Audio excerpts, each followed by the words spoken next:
Hi, Eric Gibaud, Gibaud.com, and today we're going to speak about what photography brings to me, brings to my life, and maybe brings to you. So let's speak about this. Let's start. The other day I published a video that said photography could ruin your life, and many people agreed with what I said, and some disagreed, or well, obviously there are some people who insulted as always, but I'm not even speaking about them. I speak about people who in a way, or constructive way, gave their opinion, and some agreed with me, but they prefer to hear positive things.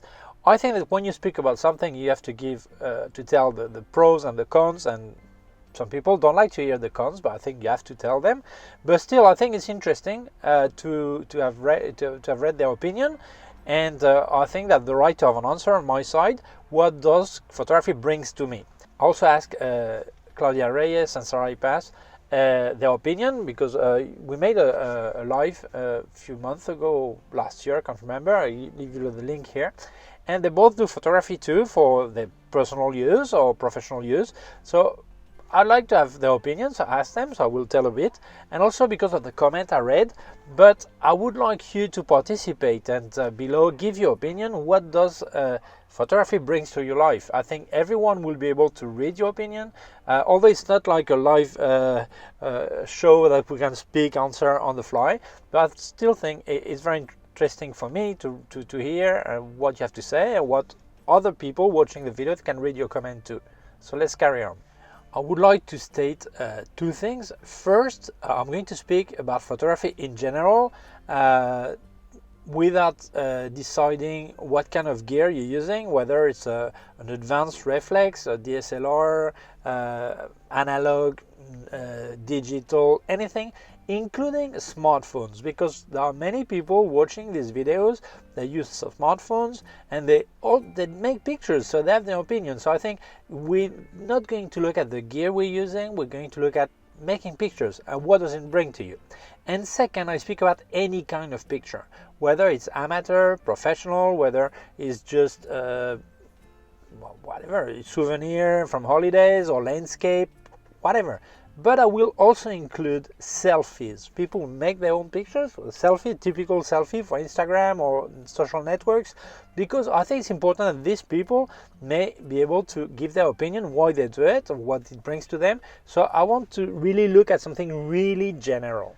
So obviously, as I am a professional, for me, photography is also money, is also my work. So I cannot not speak about it. It also brings me money and my way of having food, okay? So obviously for a professional, money is also part of photography. But we must not forget that photographers, professional photographers, first have been amateur photographers. Normally they don't start from day one as professional. So we always have this part of ourselves that is amateur. It means that when I do photography for a client, I've got this passion, because otherwise I would not be able to work properly as a photographer. But obviously there are some jobs we prefer than other, because there are many kind of photos we can do, okay? But still there is this passion. But then there is the side when we are also amateur photographer, is when we are making pictures for ourselves or for family. And these pictures are not for sale, doesn't give us any money, so it's like an amateur situation. So I'm going to speak to you about my opinion on the kind of what photography brings to me, and also what it brings to Claudia and Sarai, and also what it seems to bring to some people, because they commented in my other video. So let's speak about it.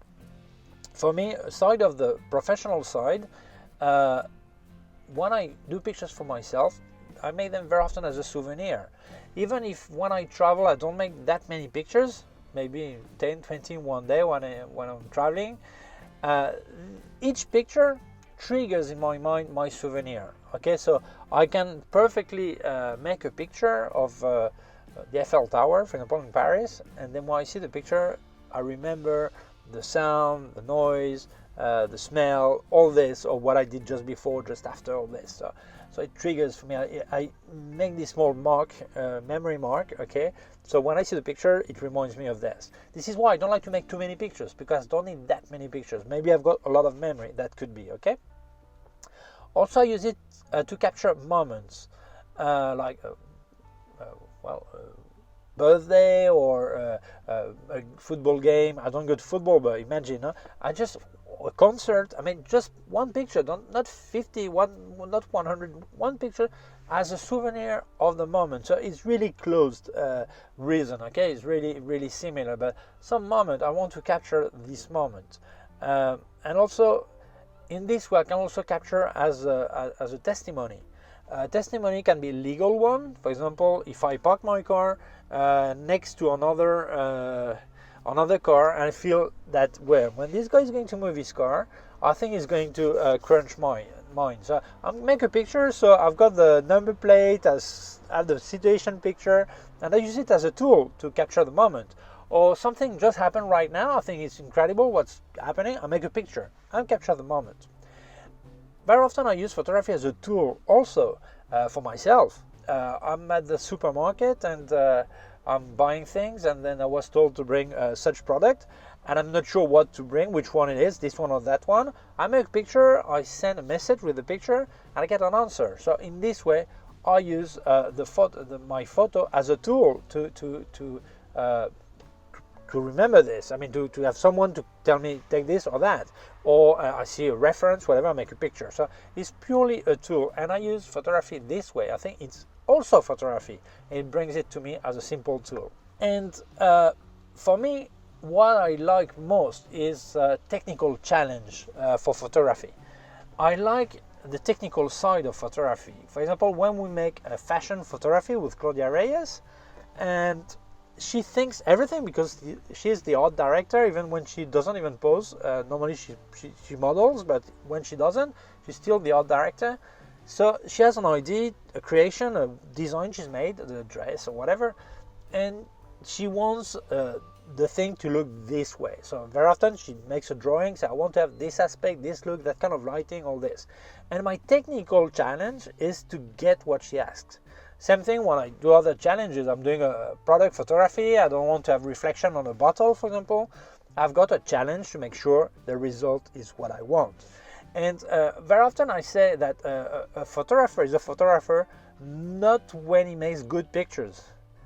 I think he's a photographer when he's able to reach his goal. This is what you have to get, and this is where you start. You must get there.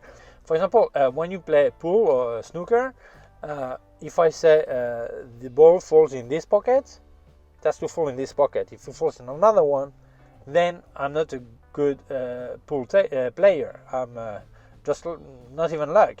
It just fell there. So I have to reach. So when you actually you're able to reach your goal, then yes, you're a photographer. So I like this challenge to reach the goal I've marked. I was being asked, clients or Claudia when she's designing all her ideas, have to reach that. So for me, this challenge, I really love this. Emotions. I'm not really a photographer that looks for emotion, except professionally. If I'm working, for example, doing portraits, I'm going to try to get what reflects best my client or character or his mood or whatever. Or when I do weddings, I try to capture the emotion in the wedding, but I'm not the typical storyteller. When I do a wedding, obviously I want to reflect the story that is happening there, but I'm not the teller. The people who were there are the teller. And normally in a wedding, you can have great pictures, but only people who were there can tell actually what the story was exactly, because they were there. So this is why I made a video telling that not every picture tells a story. Every picture can make the watcher tell a story, but it doesn't mean that will be the story that was told, that really happened there, okay? So I want to reflect what happened, so people who know the story see it reflected, and people who don't know the story, they see the pictures are good, but not necessarily in their mind the right story, okay? If I see a guy walking on the street with a suit and a tie, I can imagine he's going to the bank, but maybe he's not. And so you tell the story you want, but you may like the picture whether it was going to the bank or whether it was going to the supermarket or whether it was just going to a job interview, okay? So it's meaningless, doesn't matter. The important that the picture is good, okay? Then speaking with Claudia and Sarai, we agreed that for many of us, it's to expose. So to show our work. Before, artistic work was more made in galleries or things like this, but nowadays we use internet or printing. And basically, this picture I made to show our work. When I make a picture and I show it publicly, I want people who look at it say, "Oh, I would like this guy to make a picture of me." So I use it to sell. This is marketing. When we make a session, a shooting that shows what Claudia creates as dresses and clothes, this is to show her work so people can contract her. When Sarah, who is a tattoo artist, actually shows the tattoos or the way she's tattooing, is to have people looking at the job and thinking, "Oh, I like the way she tattoos, I would like to contract her." So this is pure marketing. And this photography, this side of photography is really important, not just to professionals, but to people who need photography for that. So for them, photography is this. It's a simple tool, a marketing tool. For other people, this is where I want to speak about something really important that too many people overlook and they criticize. These are the selfies. Photography, that self-portrait, it's not really self-portrait, because self-portrait normally you do put the right light, the right thing. It's not immediate. It's like you prepare as a photographer, but you're also the model. Selfie is more immediate. Right now is this happening, and I make picture right now, and I want to transmit something, to show something, and selfie is really related to social networks. Okay, so selfie photography is really important for many people. I don't like to laugh at people making selfies. I don't think they deserve that, because I think there are many reasons to do selfies, and very often this is self-confidence. People need to see themselves good, and they need that someone tell them they look good. Okay, so some people say they should go to a psychologist instead of making selfies. Yeah, but you don't know. Maybe it's a psychologist who told them to make selfies and publish them, because they need this feedback from people to tell, "You look good, you're great." They need it. I don't see where the problem is. If they feel they need it, that's it, you know? And I think it's completely acceptable that someone makes selfies for this. But sometimes it's just for sharing happiness, not to tell, I need people to tell me I'm happy. No, I look at it and I feel great. Or maybe you're sick and you're in bed in a hospital, and you need people to tell you, "Come on, man, don't worry, you'll get out of this." You make this picture and you have people answering, commenting, and telling that. So I don't think there's anything wrong with selfies. I think it's really respectable. Okay. Then also we can use photography to get things different, nicer, more intense than what they actually are. When I make landscape photography, I really like to have the clouds a lot darker than real, a lot more contrasty, to give this dramatic look. But it can be done in many things. People want to make a picture and they look nicer when they they show their beauty more than what people would maybe think, and or they want to show a product nicer than what it is, or give different colors, but this way to increase things, to make it more intense, you know. And many people like to use photography for that, to show this nice side or a more extreme side of what they have around. Some people use photography to be recognized or applauded by others. Why? Because nowadays, when you change a bulb at home, a light bulb, no one is going to applaud. If you actually cook every day, your family is eating, but no one says, "Oh, great food today," or "great food as always," or whatever. So people need some people to tell them, "You're good." When you get your wage at the end of the month, your boss gives you a check or bank transfer and doesn't tell you, "Oh, you made a great job this month." Very often they don't tell you anything, and people need this. So they use photography for this. I mean, they do photography, but they love to publish, to show, and to get people to tell them they're good. They need it. And I think it's respectable. It all depends on the attitude they have. If they become some egocentric, or ego trippers, that's the problem. But otherwise, I don't see anything wrong with that. Some people use photography because they need to have some social connection. And let's say some people need to go out with other people and they use photography as a link with other. Some people just say, oh, I do photography because every Saturday I meet other photographers and I love this moment to be with them and speak with them. I love that, okay? So this is respectable.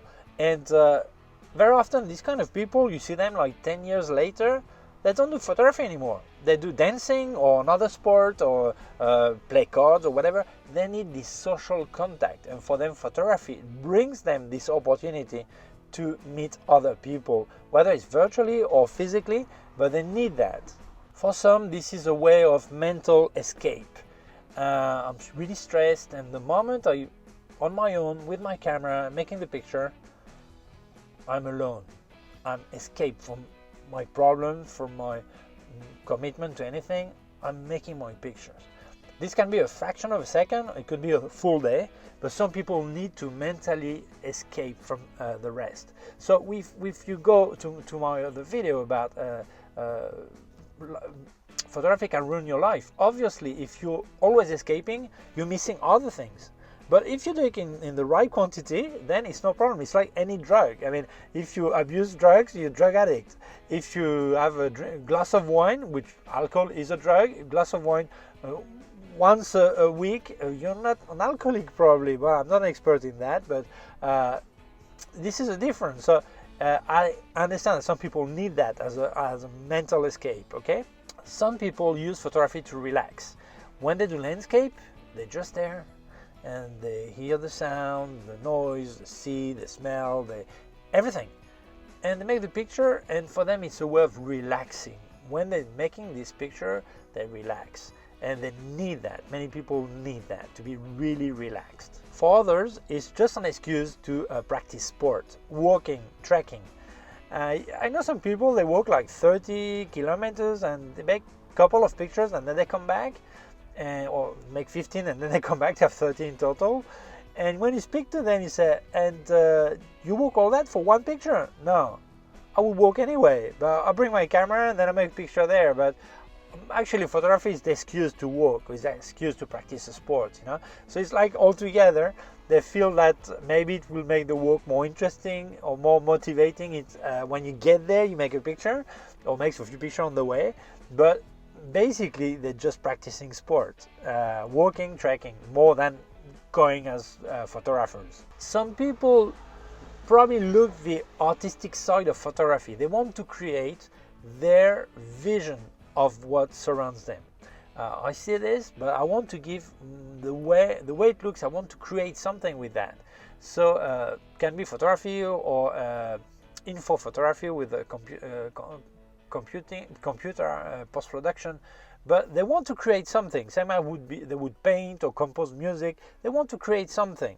So for them, many people is a creative tool, okay, and they use it for that. And other people, they use photography to investigate, okay, people's life.